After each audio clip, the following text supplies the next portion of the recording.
ప్రధానమైనటువంటి కారణం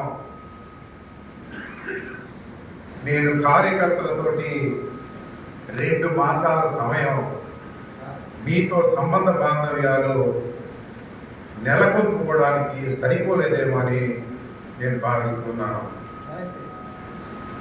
కనుక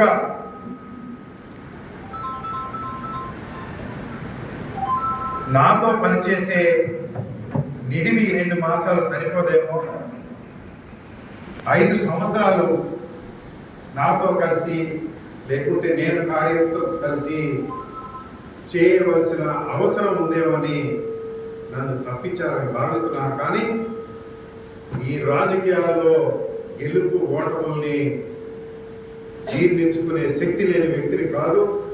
ఈ ఓటమిని నా ఎడమ కాలి కోటి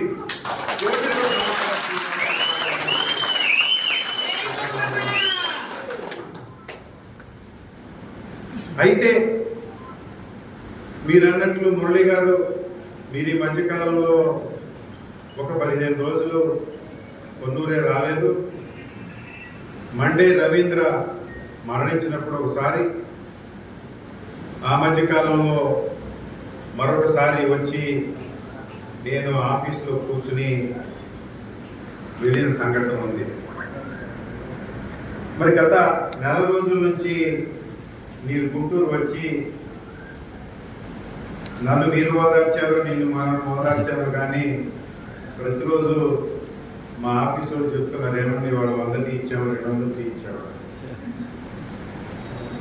నేను చెప్పాలనుకున్నది ఏంటయ్యా అంటే, నాకు తల్లి మరణించినప్పుడు 15 రోజులు ఇల్లు కదలలేదు. తండ్రి మరణించినప్పుడు 15 రోజులు ఇల్లు కదలలేదు.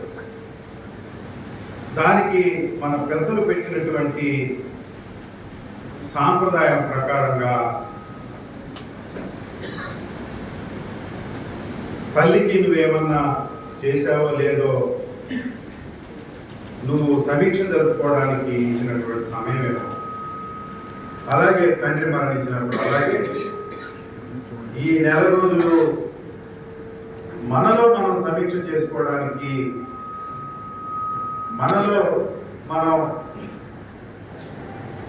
ఆత్మవిమర్శ చేసుకోవడానికి, మన తప్పులు మనం వ్యక్తిగతంగా తెలుసుకోవడానికి ఒక మౌనమైనటువంటి సమయం అవసరమని భావిస్తూ